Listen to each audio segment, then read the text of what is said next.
Olá, tudo bem? Tudo bom com você que está nos assistindo? Eu espero que esteja todo mundo muito bem, todo mundo se cuidando neste momento de pandemia, né? Todo mundo lavando as mãos, cuidando a higiene dos seus pertences, passando álcool gel, usando máscara, todos esses cuidados que a gente deve ter.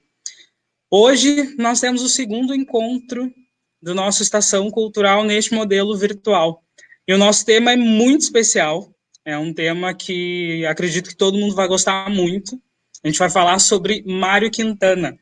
E para falar sobre Mário Quintana, a gente conseguiu três pessoas incríveis deste universo literário, três estudiosos da literatura, estudiosos de Mário Quintana, para passar essa tarde, esse final de semana, de sexta-feira, conosco. Eu vou chamar todo mundo aqui para vocês verem as suas carinhas, os seus rostinhos, e daqui a pouco eu falo um pouquinho mais sobre o currículo de cada um.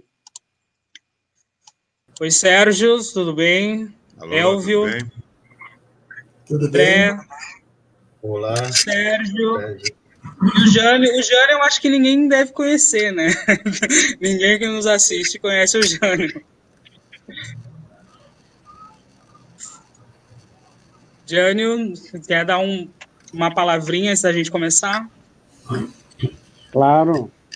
Primeiro eu queria agradecer muito aí a minha equipe que abraçou essa ideia da gente voltar a funcionar aí nesse mundo virtual, né?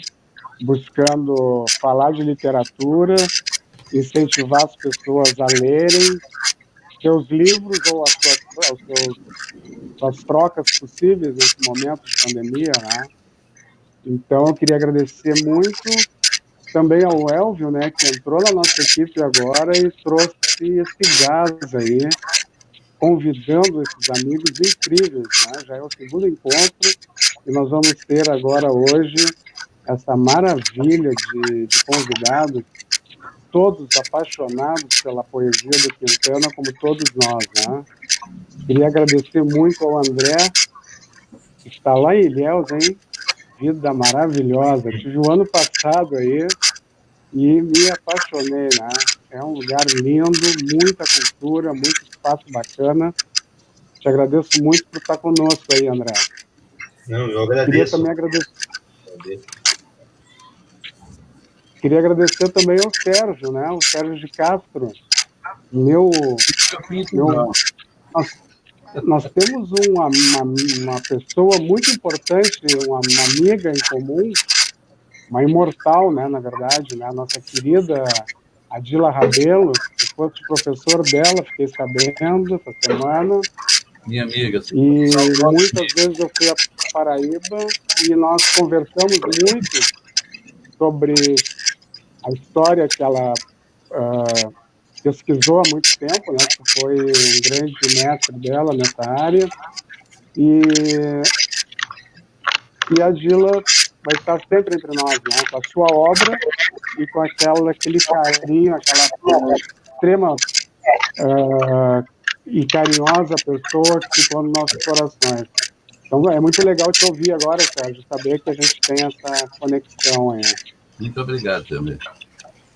Também queria agradecer ao Sérgio Gonzaga, né, nosso grande professor aqui, gaúcho, que já esteve aqui conosco inaugurando a nossa biblioteca aqui na Estação Mercado e sempre presente nos nossos eventos culturais. Também quando nós inauguramos aqui a Galeria Mário Quintana, ali na Estação Mercado, que também nos honra com o nome desse nosso enorme apreço que nós temos pela obra e pela pessoa do Mário, né?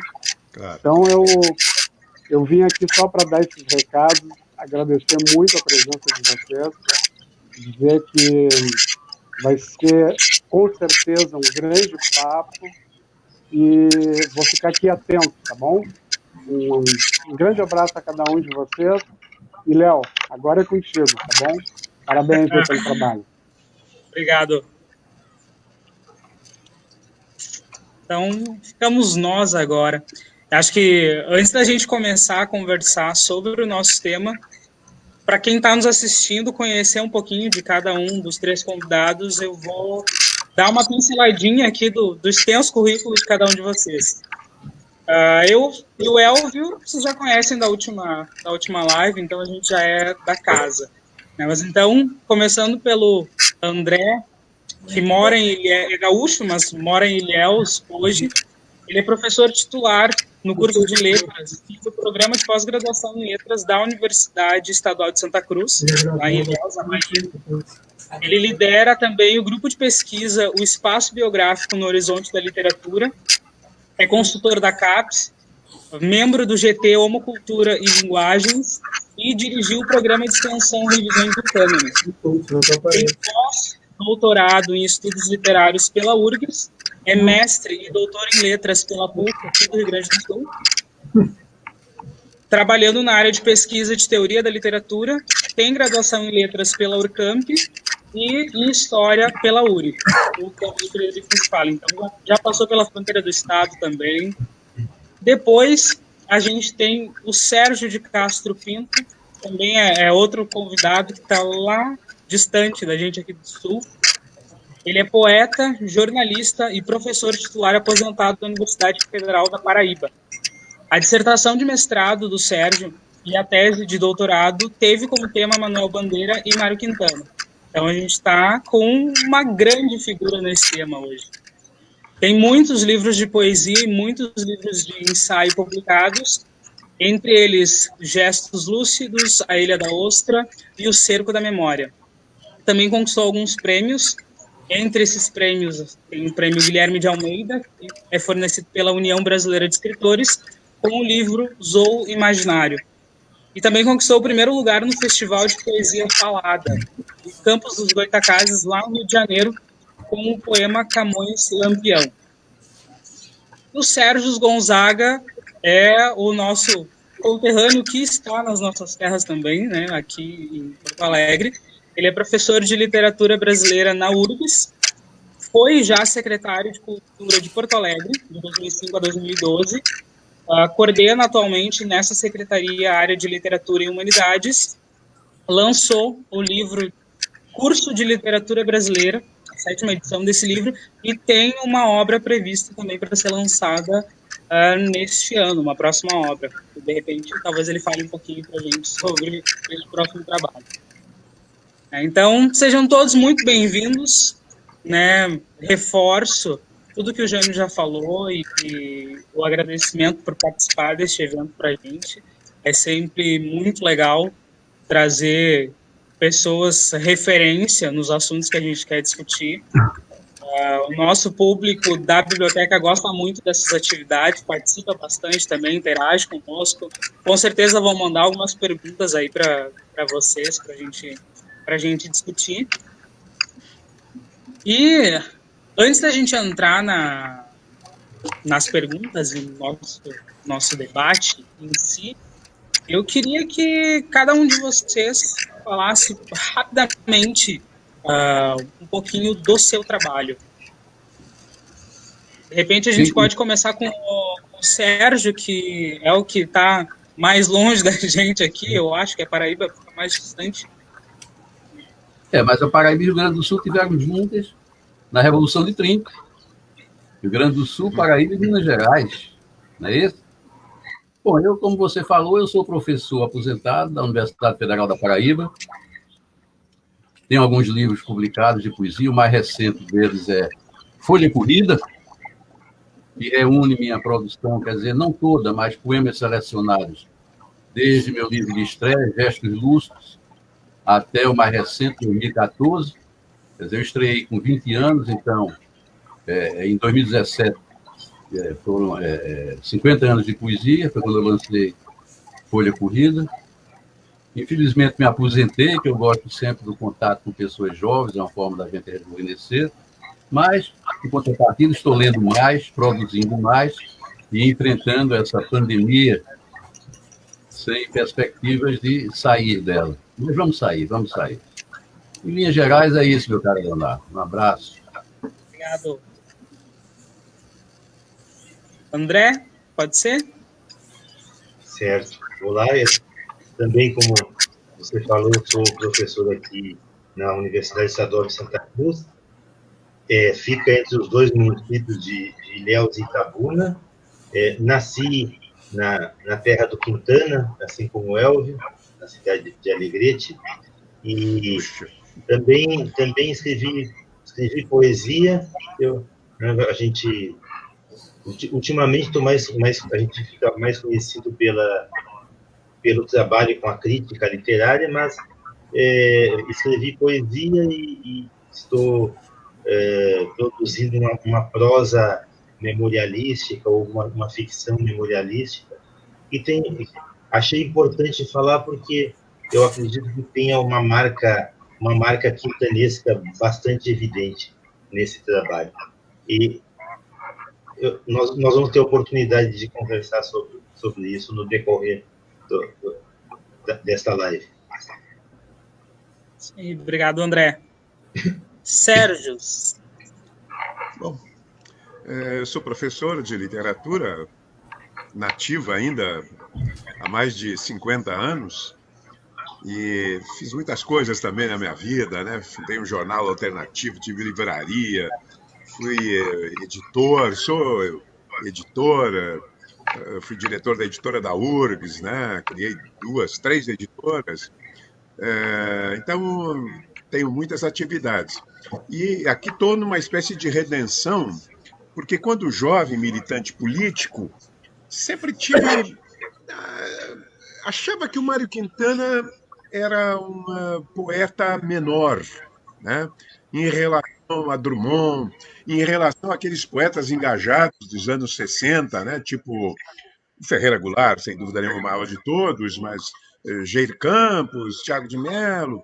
E só depois, acho que uns 20, 30 anos atrás, reli o Mário Quintana e percebi o quão grande ele era, né?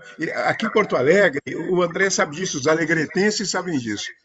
O Sérgio não. O Mário Quintana virou, quando velho, uma espécie assim de Papai Noel das letras, né? Era toda hora entrevista, a imagem dele usada de todas as formas, e ele parecia satisfeito com aquela representação de uma espécie de inocência feliz, né? Que a poesia dele desautoriza completamente. Mas recuperar Mário Quintana, acho que foi, para mim, uma coisa fundamental na minha vida como professor e como leitor, né? Certo. E o que eu acho, Leonardo, é que Mário Quintana sempre foi relegado a um segundo plano, inclusive pelos poetas que se formaram no bojo das vanguardas. O concretismo e seus desdobramentos, que era uma poesia mais calcada na metalinguagem e sem a marca suja da vida. E também, até mesmo, pelos acadêmicos. Você veja, por exemplo, Massou Moisés. Massou Moisés, até a 9ª edição do livro A Literatura Brasileira através dos Textos, ele não incluiu Mário Quintana. E talvez não tenha incluído Mário Quintana pelo fato de ele ter um certo preconceito com relação à poesia lírica. Então, talvez por conta disso, ele achasse Mário Quintana um poeta menor.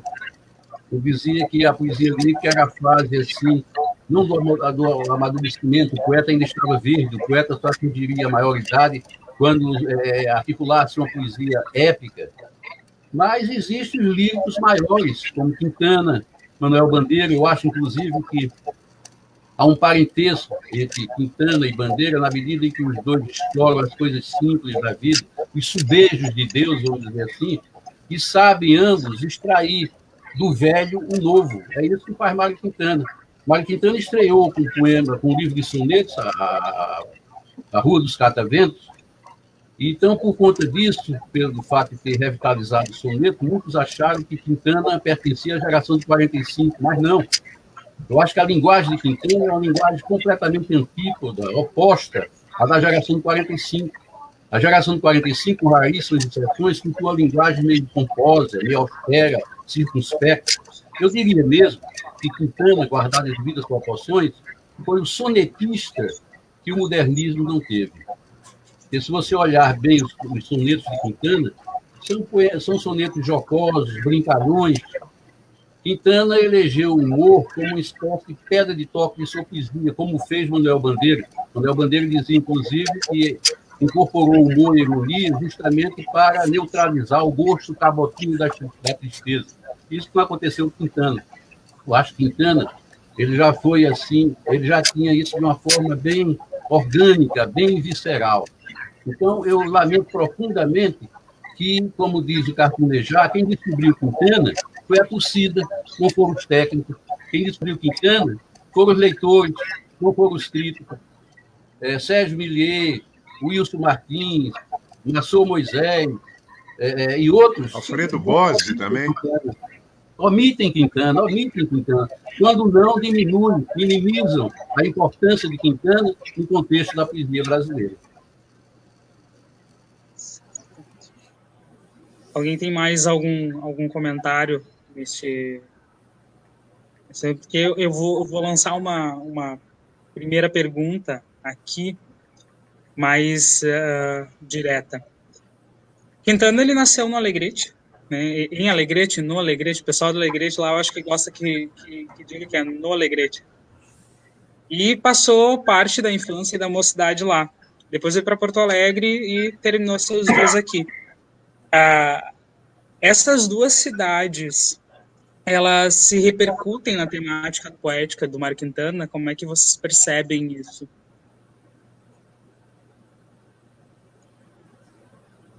André. Então, vamos lá. Eu queria lembrar uma frase da professora Regina Zilberman, que diz que a poesia de Mário é confessional e até autobiográfica.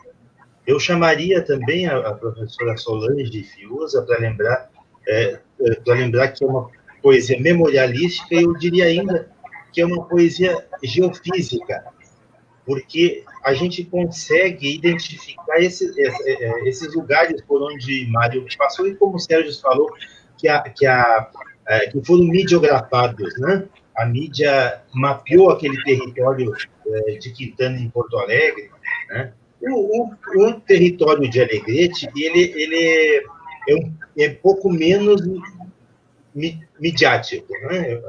É um território a decifrar. Quintana era fã de Fellini, né? Fellini tem aquele filme extraordinário, Amarcord, que fala, né, constrói as lembranças, né? Para Quintana, esse filme é um poema autobiográfico, né? Em que o menino e o adulto confundem-se. Então, esse território de nascimento e alguma medida de crescimento, até Quintana ir para Porto Alegre, se faz presente, claro, com tudo que a gente sabe que a poesia e que a ficção tem de desfigurar, de representar a realidade, mas essas imagens estão presentes ali, né? Há uma frase de Quintana que ela se tornou verdadeira, mas que ele nunca disse. O Sérgio Faraco, inclusive, rastreou onde poderia estar essa frase, foi um pouco incômodo, e a cidade de Alegrete. Então, eu sou favorável ao D, né? Eu não me somo a esses que incorporam o O, né? A cidade não tem por que ser masculina. É uma cidade que quem vai A volta D, não quer dizer Alegrete, né?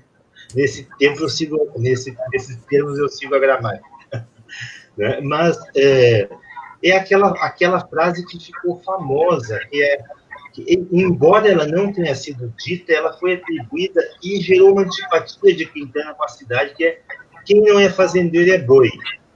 Hoje a gente sabe, está em voga o termo gado, né? Então a gente até compreenderia, se ele tivesse dito, a gente compreenderia dentro da não referencialidade direta, não da expressão direta, né? Mas com uma metáfora, né? Dizer, olha, um lugar que na época era rural, né? É um lugar em que, né, as pessoas acostumavam a seguir a boiada, vamos dizer assim, né? Mas o interessante é que ele não falou essa frase. e gerou uma intimidade, até uma resistência à leitura da obra de Quintana. Né? E uma outra questão é que os poemas em que, ao meu ver, a cidade de Alegrete está mais evidente, que são os poemas, aquele conjunto que vai ser reunido em poesias, né? A Rua dos Cataventos, Canções. Há há, por exemplo, a Igrejinha de uma Torre Sol. Vou dar um exemplo para não me alongar. A Igrejinha de uma Torre Sol. Então, as pessoas diziam na cidade, não é a cidade, ele não canta Alegrete porque a nossa igreja tem 2 torres. Ao se fazer uma pesquisa sobre o município, inclusive eu descobri que o meu bisavô veio da Itália para construir essa igreja, para terminar de construir, era uma igreja que ficou muito tempo com a torre só. Então, as fotografias mais antigas de Alegrete mostram lá a igrejinha com a torre só. Só depois de muito tempo, se não me engano, perto dos anos 30, é que essa igreja foi ter as 2 torres. Então, era usado para negar esse território a Quintana. Né? Essa memória está muito presente nesse conjunto de poemas. Né? São aquela territorialidade das tias, né?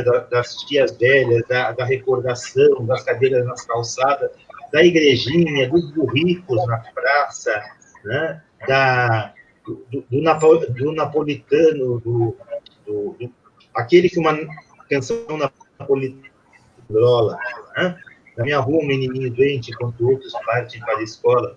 Junto à janela, sonhadoramente, ele ouve o sapateiro a batestola. Ouve também o carpinteiro em frente, que uma canção napolitana engrola. E, pouco a pouco, gradativamente, o sofrimento que ele tem se evola. Né? Mas os poemas também que ele vai publicar no Caderno H dão testemunho também do seu tempo.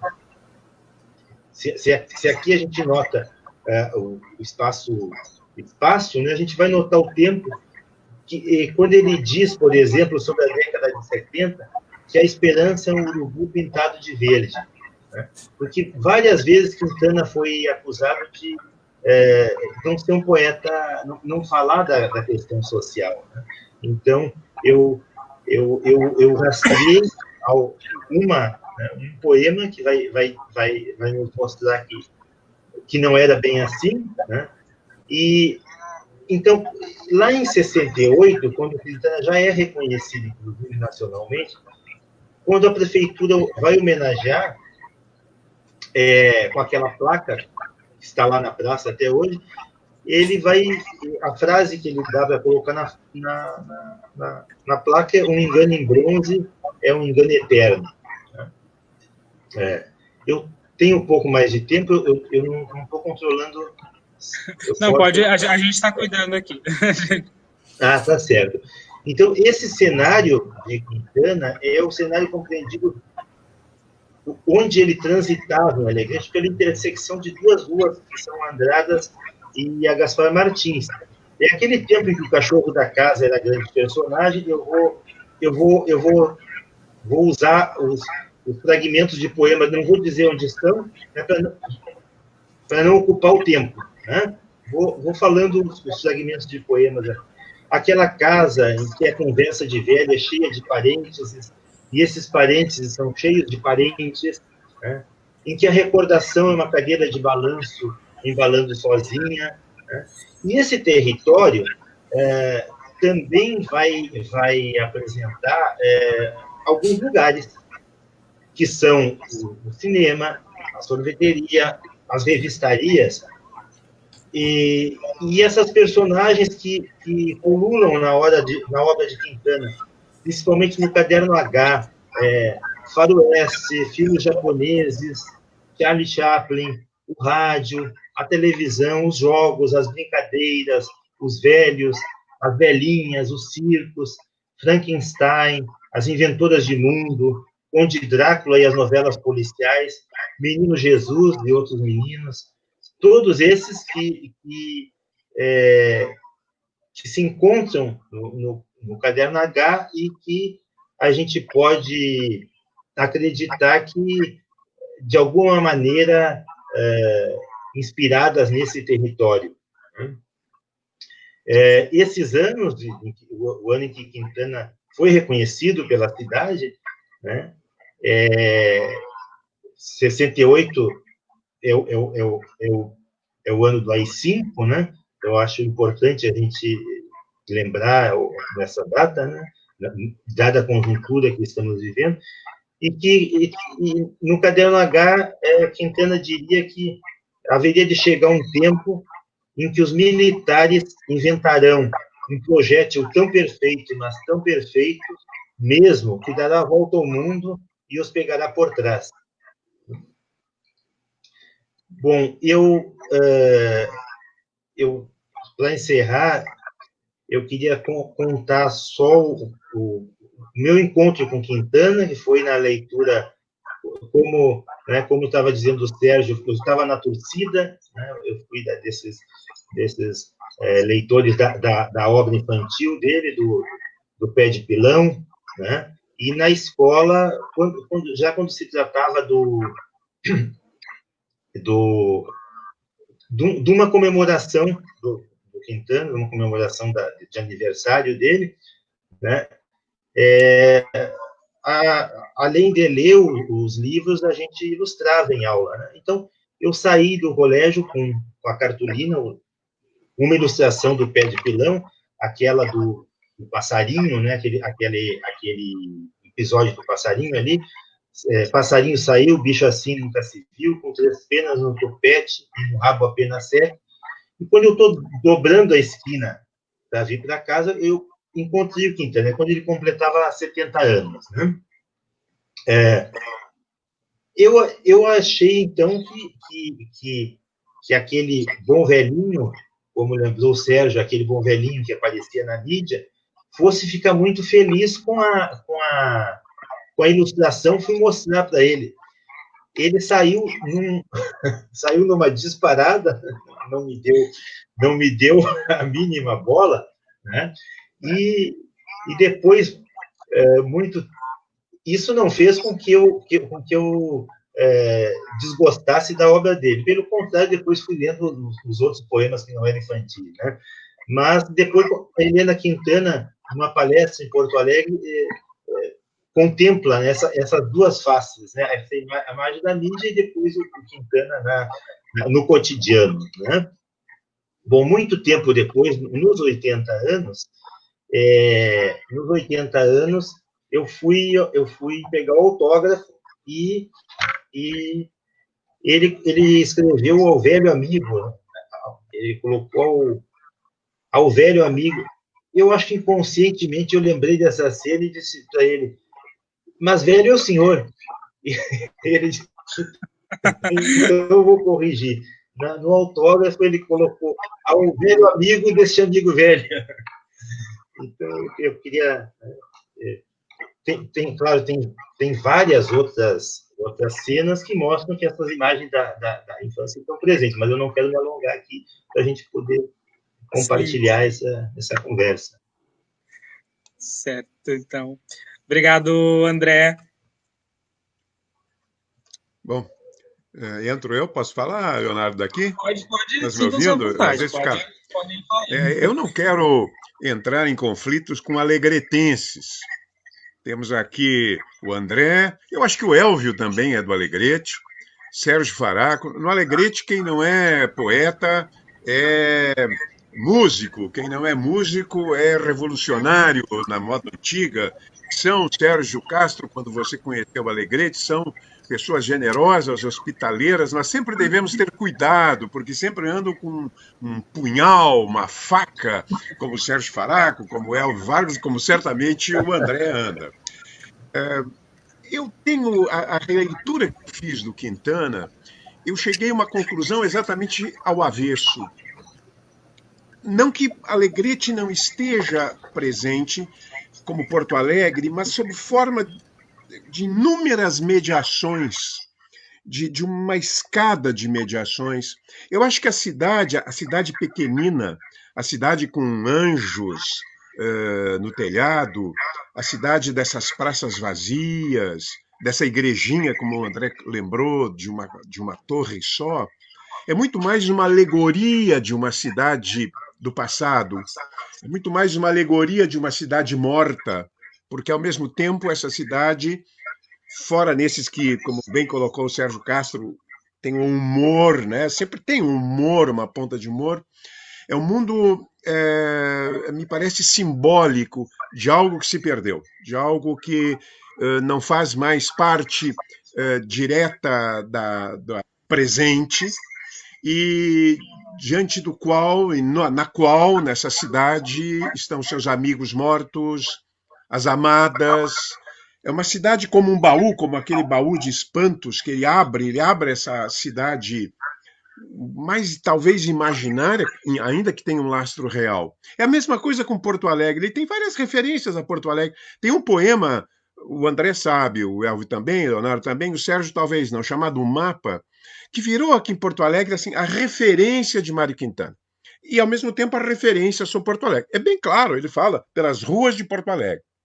No entanto, se nós olharmos com atenção o poema, todas as referências, lindo, o poema lindíssimo, todas as referências servem para qualquer cidade. As referências de Rua dos Cataventos, especialmente de Rua dos Cataventos, me parece assim, valem para a minha cidade, Taquara, vale para essas cidades decadentes, antigas, né, da fronteira. Então, me parece que ele desmaterializa, num certo sentido, a poesia. Ele desconcretiza a poesia em busca de algo maior, de algo talvez mais universal, mais profundo. Nesse sentido, me parece que a poesia dele é singular. Eu concordo com o Sérgio, realmente tem uma vinculação com Bandeira, mas o Bandeira se coloca claramente, é a Lapa, né? É o quarto dele na Lapa, é o Recife, como é Itabira de Drummond, como é Belo Horizonte de Drummond, como é São Luís de Ferreira Goulart. No Mário Quintana parece um mundo um pouco etéreo, fluido, alusivo, metafórico, né? Me parece, e nesse sentido que eu acho que ele é muito singular e por isso talvez a poesia dele não tenha impactado junto aos críticos como deveria. E mesmo aqui no Rio Grande do Sul, os livros infantis dele sempre vendem, mas a literatura do Quintana não vende. O Quintana ele era muito conhecido porque ele ficou uma figura icônica, ele ficou uma figura midiática, mas eu não sei se realmente... Eu editei uma vez, quando fui editor da URSS, Rua dos Cataventos, uma edição primorosa e fizemos um preço baratinho, não vendia. Né? Porque a poesia dele ela é simples na sua linguagem, isso que eu acho encantador e surpreendente nele. É simples, não tem palavra, uma vez aparece uma outra palavra rara, uma palavra antiga, mas é simples, é quase, não chega a ser coloquial, mas tem a simplicidade, a naturalidade e a plena acessibilidade de uma linguagem coloquial, e, no entanto, eu considero a poesia dele enigmática, quase uma charada, ela exige decifração, e a gente vai atrás, né? Você começa a vencer as camadas decifrativas, e eu não sei se no final eu encontro algo que não seja a abertura, e nesse sentido ele é totalmente moderno, né? Quer dizer, ele é o poeta de uma obra aberta. Eu estou falando, claro, da poesia em versos e não tanto da sua deliciosa e humorística, dos seus poemas em prosa, dos seus quintanares, né? Eu acho que o Drummond fez uma homenagem para ele linda, chamado Bar Quintana, lembram disso, né? E ele, no final, ele vê o Drummond, ele vê o Quintana, opa, estou me confundindo todo, ele vê num bar, e o bar começa a se dissolver, a mesa de mármore, a mármore daqueles bares antigos, e no final ele escreve suspenso no ar, como aquele quarto, aí sim, do Manuel Bandeira, suspenso no ar, escrevendo apenas sobre o mármore. E a poesia do Mário Quintana me dá sempre essa impressão. Ela está suspensa numa neblina, numa névoa. E isso, a minha, que é quando eu a reli, enfim, sem o olhar, digamos, militante dos anos 60 e 70, é que eu pude compreender a sua beleza. Então, a minha visão é que ele é um poeta desmaterializado. A matéria é um pretexto para ele mostrar outra coisa, que talvez a gente até possa depois falar sobre o que se pode pensar, sobre o que ele fala, enfim, na sua poesia. Eu concordo, Sérgio, mas eu não digo que ela seja referencial, não, de maneira alguma. Não digo que ela vá ser em essência, né?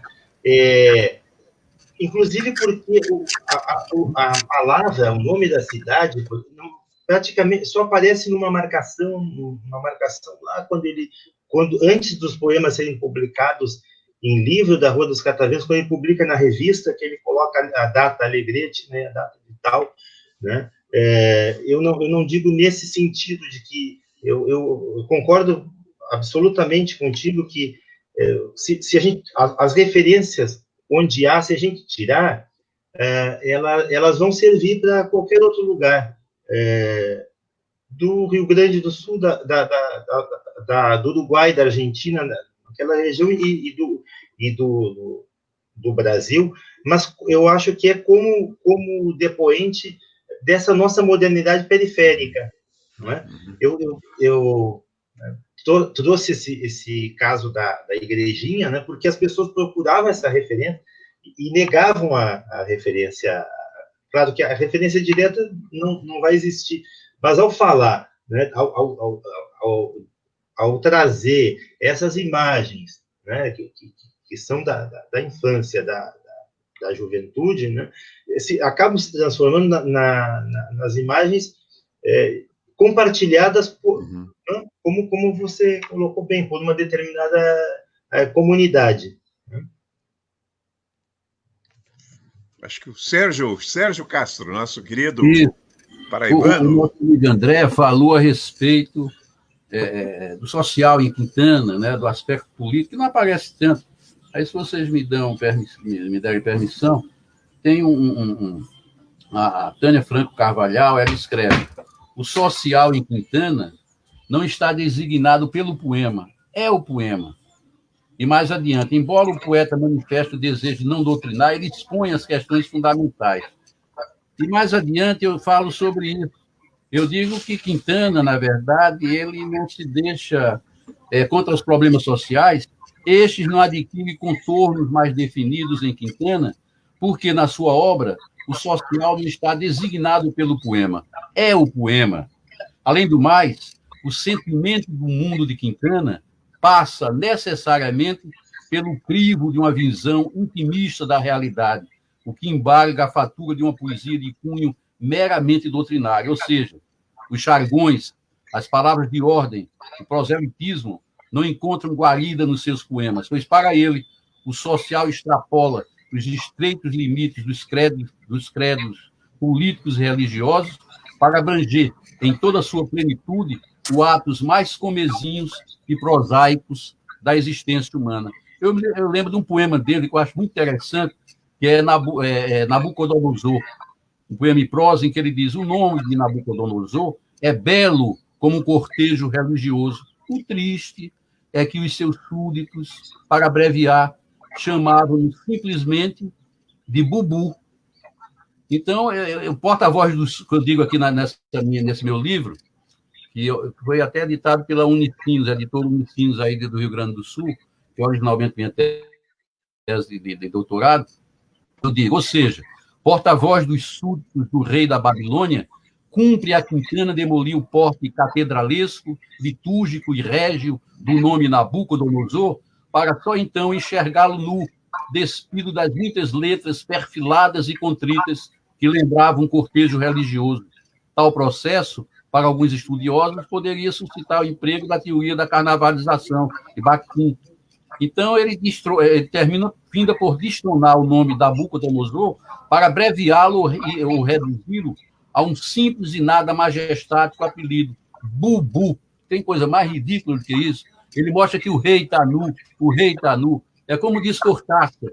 Cortázar diz que o humor, e é verdade, cava mais túneis úteis do que todas as lágrimas do mundo. E o humor realmente desarma aqueles poderosos de plantão. Que eu digo Pasquim, há muito tempo atrás. Mas eu quero agradecer, registrar, Elvio Vargas me convidou, e também o Leonardo. Elvio Vargas, eu tive o prazer de ter sido um dos prefaciadores do excelente Água dos Sonhos. Eu não sabia também que a Alegrete reunia tanta gente famosa. Elvio Vargas eu sabia, Sérgio Faraco eu sabia, mas o André eu não sabia, não, estou sabendo agora. Tem muito mais gente famosa lá, é uma cidade de gente famosa, né? Isso, A Joana Varros, decadência histórica se transformou em criatividade. Obrigado, Sérgio. Eu vou pegar um gancho de algumas coisas que vocês falaram a respeito do Quintana ter esse olhar para as coisas simples, de ele trazer uma linguagem que é acessível para todo mundo. E isso certamente contribuiu para que se tornasse um escritor, um poeta tão unânime, tão popular nesse sentido. E que outros elementos, que outras características do trabalho do Quintana, da obra dele, a gente pode elencar que contribuíram para que ele se popularizasse tanto, tendo em vista que quem escreve às vezes consegue uma obra que tem o seu estopim e depois segue a caminhada na escrita em busca deste novo momento de auge, desse novo ápice. E o Quintana, ele fez isso muitas vezes, né? Então, qual que é a receita? Se existe uma receita para isso? Quais as características? O que se pode dizer sobre a obra dele nesse sentido? Quem gostaria de começar aqui para...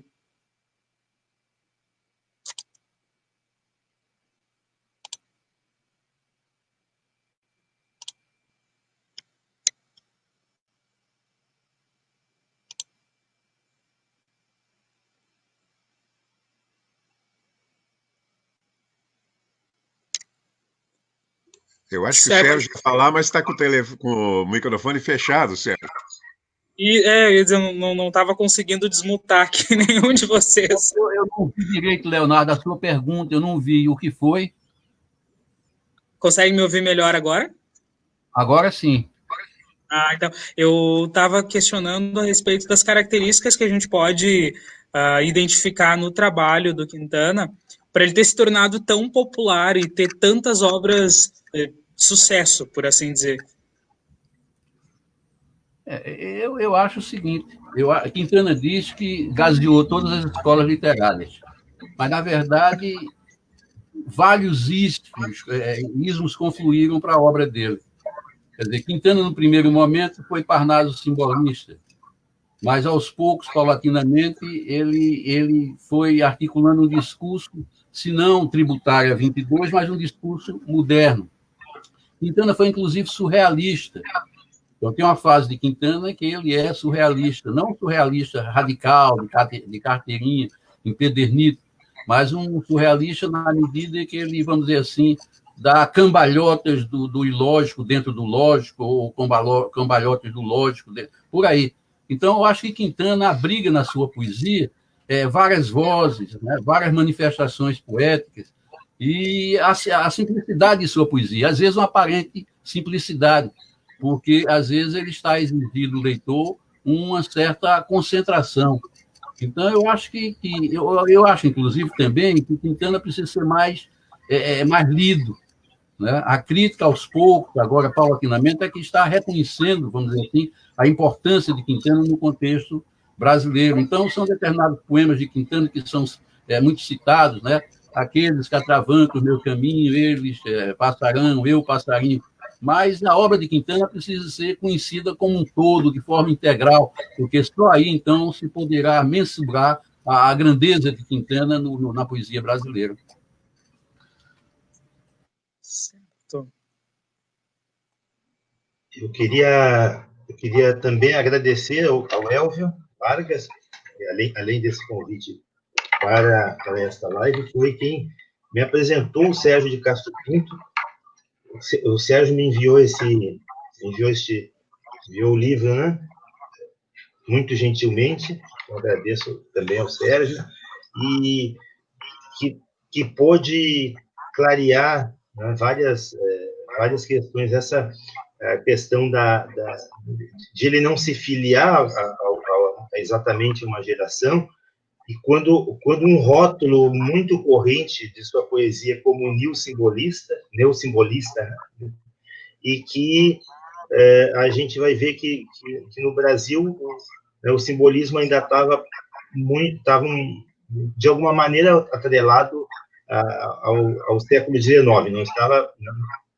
não parecia acompanhar as vanguardas, o que mostra que, então, se Quintana está produzindo sonetos, né, está produzindo quartetos, que não exatamente seguem a vanguarda, ele vai se somar a um conjunto de outros escritores que mostram que, pelo menos no primeiro momento, o que se chamou no Brasil de modernismo não foi unânime, né, e não teve adesão tão imediata, né, além de Rio e São Paulo, né.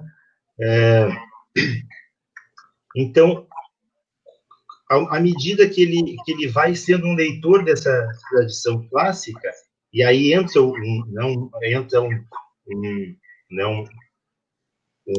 uma ideia que foi né, que eu encontrei em Sérgio, né, que olha, ele também não recusa ao modernismo, embora não acompanhe aquela primeira vanguarda paulista, ele não deixa de estar também no modernismo, né?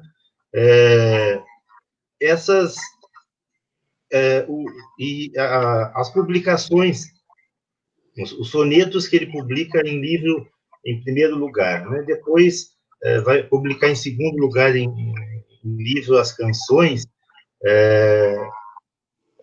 Quando a gente vai observar a história editorial pela publicação nos jornais, a gente vai ver que, na verdade, a história editorial em livro se pode dar a ideia de uma organização muito metódica, né? Poderia fazer supor que vai publicar, produz e organiza um livro de soneto, depois produz canções. Ao observar a publicação em jornais, a gente vai, jornais inclusive do Rio de Janeiro, já na década de 20, vão mostrar que ele estava escrevendo tudo ao mesmo tempo, né? Estava na mesma profusão. Então, ao mesmo tempo que ele estava produzindo esses sonetos, que ok, tem a forma clássica, mas como o Sérgio já colocou,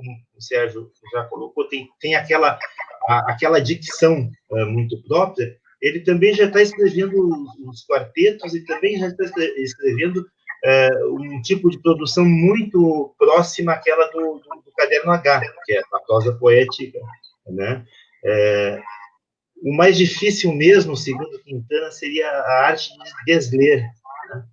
Porque se a presunção é tão desculpável e divertida nos moços, é o mais certo sinal de burrice nos velhos.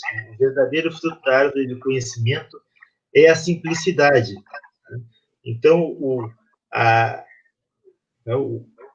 essa aparente simplicidade de Quintana, né, é um dos fatores que vai fazer com que ele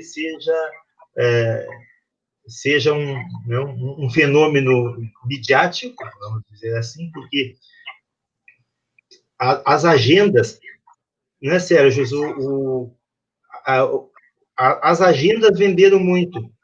É uma exceção na obra, quando, a partir daquele episódio que ele foi atropelado e o Bertasso foi visitar e disse: Quintana, tem alguma coisa, assim, pega o número do veículo que me atropelou e joga no bicho, e ele se deu conta. Mas por que você não faz uma agenda menorzinha, assim, com poema, que as pessoas... E a Globo fez, aquelas agendas foram uma loucura. Um sucesso, né? Foi um sucesso estrondoso. Seguiram por muitos anos sendo publicados, né? Mas ele tem uma aparente simplicidade que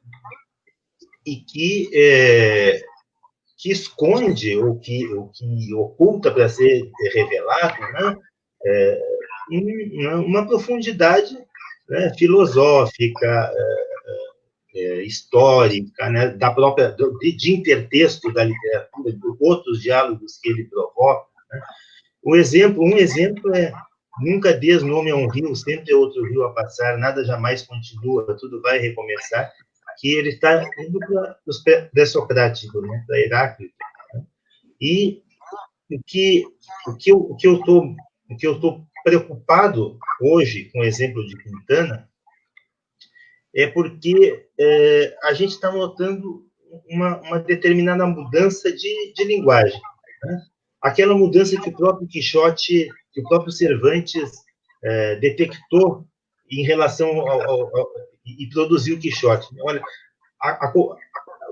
não se está lendo mais da mesma maneira, né? Então ele produz uma obra que passa a acompanhar o modo como era lido e vai ser um sucesso estrondoso, né?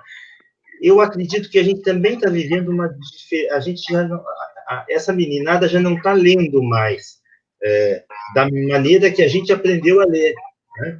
E eu acho que essa simplicidade de Quintana, que ele fala, ele é lido daquela forma, mas ele também pode ser lido com todos os desvendamentos que se tornam possíveis. Eu acho que isso aí foi antecipador na obra do Quintana. Eu acho que essa diversidade que como diz a professora Regina, faz ele ser fiel a si mesmo, né? Mas tem algo a nos ensinar aí, tanto para quem escreve literatura quanto para quem ensina. Certo. Sérgio. Demorei um pouquinho aqui para o microfone. André, você acho que tocou em pontos muito importantes e que dariam até, de repente, um outro encontro, uma outra live, que é essa questão da leitura hoje em dia, né? E sobremodo da leitura da poesia.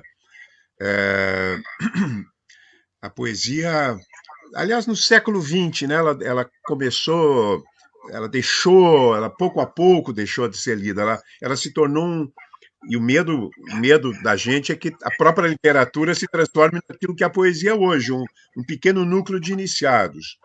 Mas eu acompanhei bem, enfim, morando aqui em Porto Alegre desde 60, conheci o Mário Quintana, como ele foi se tornando conhecido. Que, como eu disse, foi menos talvez pela leitura da poesia, e mais porque nós temos aqui certo, né, o Rio Grande do Sul, Sérgio Castro, eu acho que os paraibanos são assim também, são muito orgulhosos, né? E nós temos um poeta, e aí a Bruna Lombardi se declarou apaixonada por ele, né? E ele se tornou midiático, realmente ele se tornou midiático, mesmo que não dissesse muita coisa, ele aparecia com seu sorriso, é um bom velhinho, era quase, como eu disse, sem maldade, era uma espécie de Papai Noel das letras. E, no entanto, eu acho que, assim como esse almanaque, André, do Caderno H, Sapato Florido, principalmente do Caderno H, porque escrevia no jornal que então era o jornal que formava o Rio Grande do Sul, né, a leitura no Rio Grande do Sul, que era o Correio do Povo, e porque tinha alguns epigramas, tem coisas maravilhosas no Caderno H e tem alguns epigramas mais, digamos assim, quase platitudes, né, como amar e mudar a alma de casa. Não há rio-grandense, não precisa ter nascido no Alegrete como vocês, que não saiba isso, a mentira e a verdade que esqueceu de acontecer. Me parece até que não são os melhores, ele tem coisas deliciosas, né, como os verdadeiros poetas não leem os outros poetas, leem os pequenos anúncios dos jornais, que é tudo ao contrário do que ele faz, porque se há algo distante dos pequenos anúncios dos jornais é a poesia do Mário Quintana. Mas eu acho que esses epigramas, esses poemas em prosa que ele tão bem incorporou, esses quintanares, como também os designou Manuel Bandeira, eles tiveram e têm ainda repercussão, né? Eu acho que tem repercussão, as pessoas citam. O Mário Quintana foi o único sujeito que eu me lembro de ter inaugurado um prédio da Casa de Cultura Mário Quintana vivo. Né? Ele estava presente na inauguração do prédio e toda a cidade, todo o Rio Grande do Sul, não só aceitou, mas se alegrou, né? Que estivesse ali, já velhinho, o poeta recebendo o nome da Casa de Cultura, né? Que foi o seu nome. Homenagens que, no entanto, tantas homenagens, e ele morreu pobremente, a sobrinha Helena Quintana tendo que fazer sacrifícios para poder, muitas vezes, pagar os remédios caros do seu tratamento, que também é uma coisa um pouco que nos define, né? Um pouco de digamos assim, orgulhar-se, mas na hora de participar não tanto, né? Mas, enfim, eu acho que essa preocupação é válida, e eu acho que isso, Leonardo, a live sobre Mário Quintana tem esse propósito que devemos multiplicar esse livro do Sérgio. André, tu tens um livro também sobre Quintana, não? Ele está por que editora? Ele está disponível? O Sérgio já nos falou que está na Unicinos o livro dele. Eu posso... O Quintana que quase ninguém viu. Que belo título. Eu não sei como é que... Peraí, eu estou tentando colocar... aqui. Apareceu. Agora apareceu. Depois, se vocês mandarem o endereço, eu posso enviar. Mas eu quero saber o seguinte, qual é a editora? Porque os livros da Unicinos nós encontramos aqui. A tua editora qual é, André? Foi pela editora da URI, editora universitária. De Erechim? De Erechim, a reitoria Erechim. Pois é, isso seria o caso da gente poder, aos nossos... não sei se são espectadores, ouvintes, não sei como é que se chama, Leonardo, você que é moderno. Pós-moderno. Seguidores aqui, os nossos fãs. Nossos fãs, se os nossos fãs puderem, seria interessante se a gente pudesse colocar para aí, porque veja, há pouca bibliografia sobre Mário Quintana. A Tânia Carvalhal, mas que está esgotado. Tem um rapaz lá de Passo Fundo, professor lá, que escreveu um excelente livro, Paulo Becker, um excelente livro sobre Mário Quintana, foi publicado, eu até era editor lá na URSS quando eu publiquei. Temos agora o livro do Sérgio.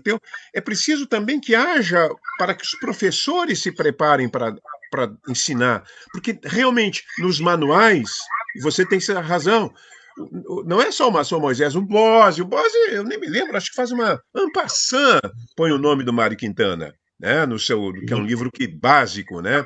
E não atualiza. O Melchior, que é um grande leitor de poesia, eu tenho a impressão que ele não se refere ao Mário Quintana.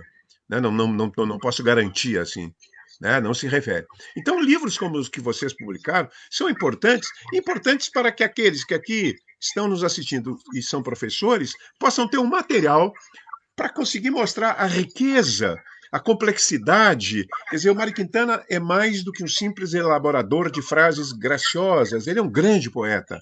Drummond compreendeu isso, Bandeira compreendeu isso, Cecília Meirelles compreendeu. Os grandes poetas tinham Quintana como alguém do seu grupo, alguém próximo, alguém da sua própria grandeza.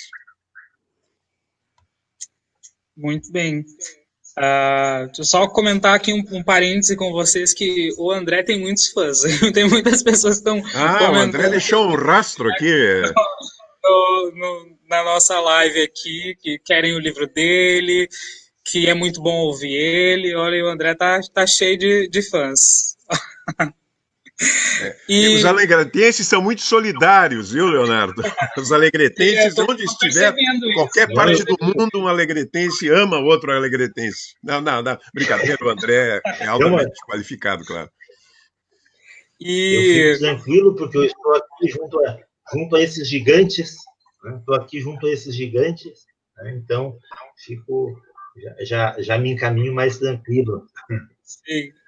Vamos indo, então, para a nossa última pergunta, que parece pouquinho, mas a gente já está há quase 1 hora aqui, porque a conversa está ótima, né? Então a gente nem percebe o tempo passar. Mas também para a gente deixar aquele gostinho de curiosidade e estimular que as pessoas pesquisem mais sobre Mário Quintana, também leiam mais Mário Quintana, a gente traz uns tópicos principais e dá os direcionamentos, né? E depois cada um se aprofunda um pouquinho mais.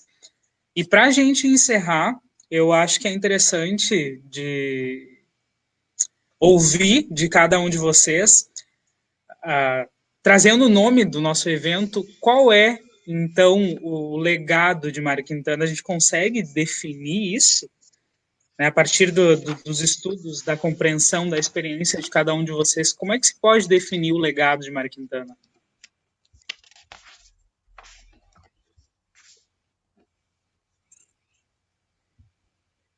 Quem gostaria de começar? Sérgio, faz tempo que a gente não ouve. Sérgio. Só tem que... Isso. Eu vou ser breve. Eu acho que o legado de Mário Quintana, eu acho que ainda está para ser compreendido. E somente será compreendido na medida em que ele obtiver mais leitores. Eu acho que Quintana, como a poesia de modo geral, precisa de mais leitores. A poesia é sempre relegada a um segundo plano. Eu, às vezes, estou na livraria e eu vejo pessoas agachadas, e quando tem pessoas agachadas de joelhos, numa posição genuflexa, eu disse, esse é um leitor de poesia. Está procurando um livro de poesia. Porque, geralmente, os livros de poesia, eles são postos assim, em lugares mais ermos, mais remotos. Então, eu acho que Quintana precisa ser mais lido. Eu acho que a lição do legado de Quintana, como também o de Bandeira, é justamente dar simplicidade difícil. É usar um lugar comum, porque às vezes é difícil ser simples. E a poesia de Quintana e a poesia de Bandeira, antes eu disse, é verdade, eu acho que sim, há um parentesco entre os dois. Eu acho que ambos, na medida do possível, procuram extrair, vamos dizer assim, o novo de dentro do velho. Eu acho que Quintana e Bandeira têm alguma coisa a ver. Eu acho que o legado de Quintana é justamente esse, fazer com que o leitor encontre na poesia de Quintana essa simplicidade, entendeu? Eu acho que Quintana precisa de mais leitores, a poesia, de modo geral, também precisa de mais leitores. Porque a poesia, com relação à prosa, hoje em dia se lê, e eu acho que sempre, se lê muito mais prosa do que poesia.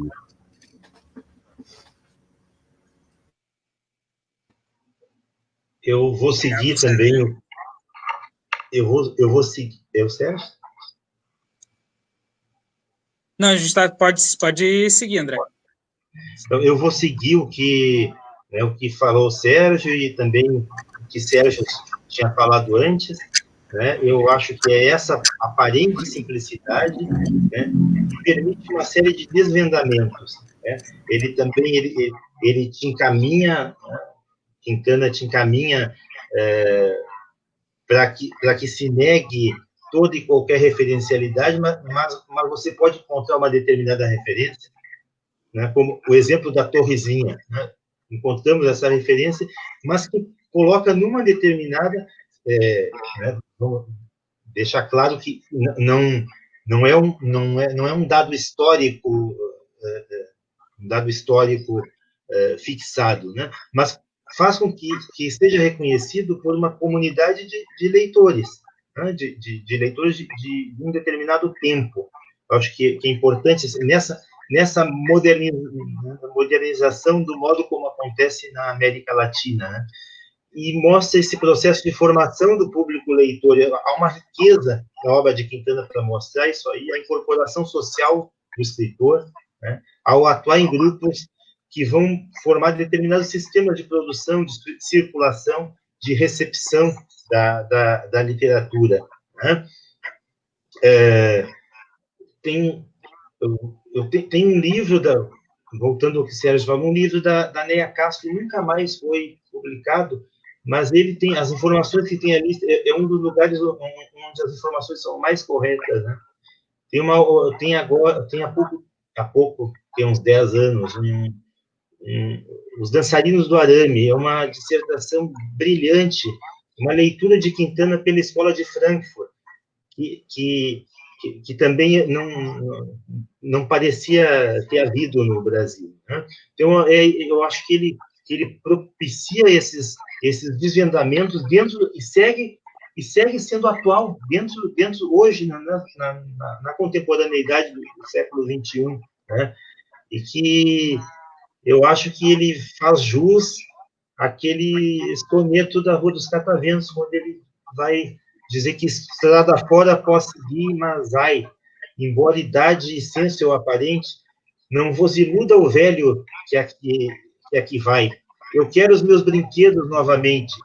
Sou um pobre menino, acreditai, que envelheceu um dia de repente.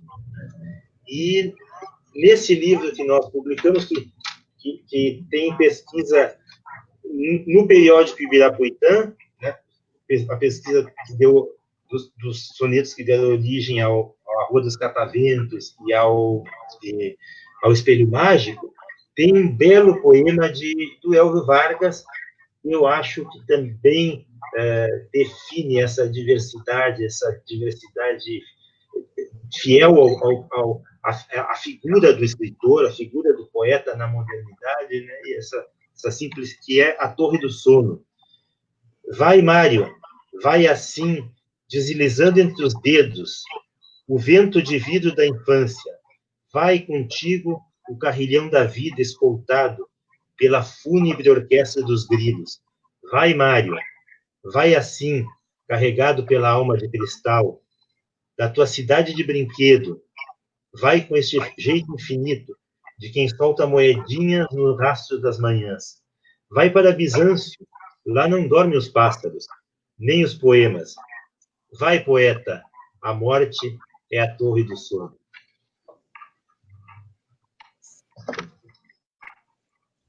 Obrigado, André. Sérgio, meu querido. Bom, primeiro eu queria agradecer o convite de ter participado, não tive a oportunidade, ao Elvio, a ótima condução aí do Leonardo, que, né, eu fico sempre admirando essas pessoas que dominam esses instrumentais aí tecnológicos, né, como se fosse uma coisa mais normal e natural do mundo. Eu concordo gênero, número e grau com o que Sérgio e André colocaram. Eu até não vou...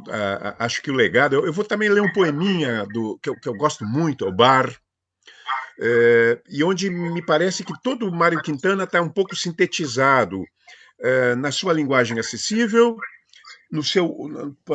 pontadas de humor na escrita, na formulação do poema, e um desencanto e uma melancolia que fazem parte da modernidade. Me parece isso aqui quase um quadro do Hopper, né? Aquelas figuras solitárias diante de um mundo que não oferece muitas alternativas, um mundo que o poeta não consegue compreender e não consegue encontrar um sentido pleno para a sua existência, que me parece ser um dos grandes temas do Quintana. O poema é simples. No mármore da mesa do bar, escrevo letras que não formam nome algum. O meu caixão será de mogno.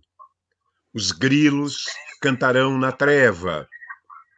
Fora, na grama fria, devem estar brilhando as gotas pequeninas do orvalho. Então, repare que começa o poema com ele... a sequência da natureza, o mundo natural continua, mas ele está condenado. Há sobre a mesa um reflexo triste e vão, que é mesmo o que vem dos óculos e das carecas. Há um retrato do Marechal Deodoro, proclamando a República. Veja, uma coisa, é uma remonta ao passado e, ao mesmo tempo, uma coisa irônica aqui, esse retrato do Marechal Deodoro. E tudo irradia grave uma obscura, uma lenta música.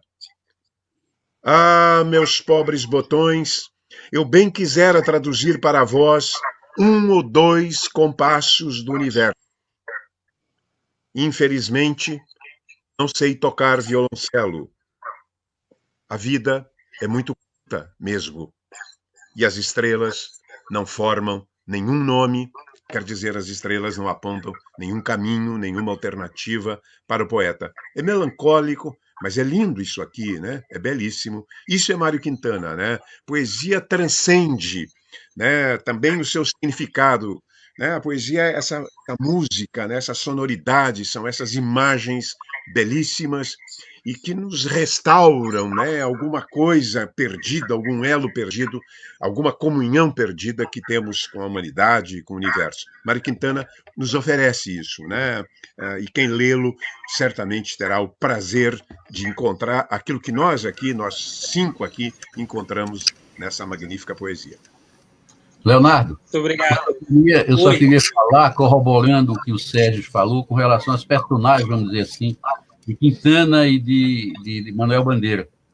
É quando eu digo nesse meu trabalho que os seres concebidos por Quintana, Lili, Tia Elda, o Anjo Malaquias, o Major Pitaluga, compõem uma espécie de biografia do imaginário, ao passo que os de Bandeira, Totônio Rodrigues, Dona Minha Viegas, a Preta Tomásia e outros, são reais, concretos, não obstante transfigurados pelo poder da linguagem. Em suma, povoaram não só imaginário e os poemas do pernambucano, mas as ruas da União, da Aurora, Saudade, Formosa e Princesa Isabel, país fabuloso, cujos habitantes possuíam a mesma consistência heróica das personagens dos poemas homéricos.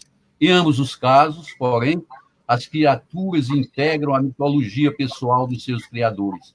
Só aqueles de Bandeira geralmente têm sobrenome, o que lhes confere raízes fincadas na terra. Já as de Quintana, cujos nomes mais parecem marcas de fantasia, são seres alados, etéreos, extraídos de um baú de espantos. Para corroborar o que diz o nosso amigo Sérgio Gonzaga. É uma das diferenças entre Bandeira e Quintana, embora haja, na minha opinião, muito parentesco, muita similitude entre eles. Obrigado, Sérgio.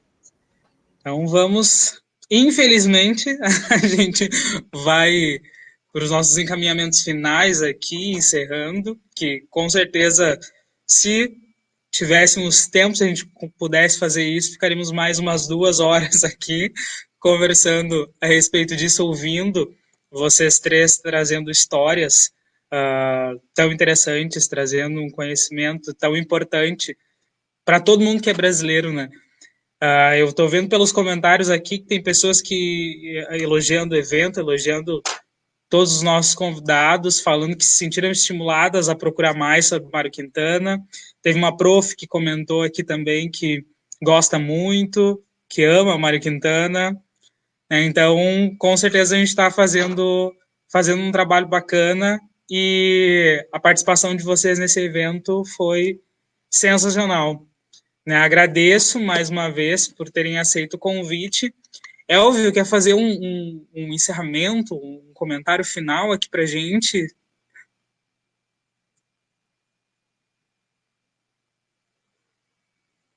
Já que o microfone tá mudo.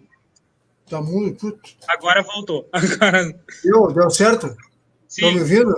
Sim. Não, o Mário Quintana é muito enciclopédico, é um homem de um lirismo profundo, ainda que pareça, como o próprio Sérgio Gonzaga fala, esses leitores mais equidistantes do Mário Quintana olham no Mário Quintana alguma coisa praticamente de uma amostra grátis de poesia, quando na realidade o Mário Quintana é um grande poeta.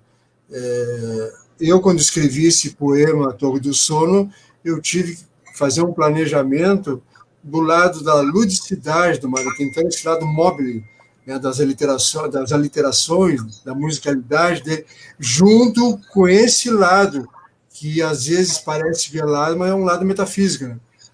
E eu agora vou ler para vocês o mapa dele, que é a contribuição que faço para o nosso evento. O mapa, o poema, né? O Mário Quintana, quando ele escreveu o mapa, isso para nós, alegritenses, dá um registro histórico, lírico e muito claro que nós fomos herdados. Ele foi feliz aqui, né? Ele não foi muito feliz por lá. Isso que é mais próximo, como é o caso meu e do André, nós sabemos disso. Olhe o mapa da cidade como quem examinasse a anatomia de um corpo, e nem que fosse o meu corpo. Sinto uma dor infinita das ruas de Porto Alegre, onde jamais passarei. Há tanta esquina esquisita, tanta nuance de paredes, há tanta moça bonita nas ruas que eu não andei, e há uma rua encantada que nem em sonho sonhei.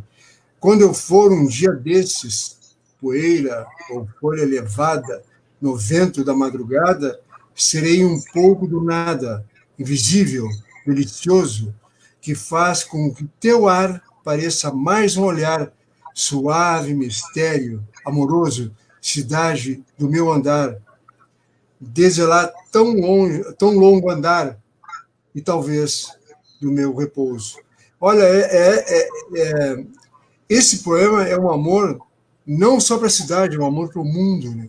Qualquer lugar em Nova York se tem esse poema, pela atemporalidade dele, no Alegrete, Quaraí, na Metópolis, sei lá onde, todo mundo é feliz com esse poema.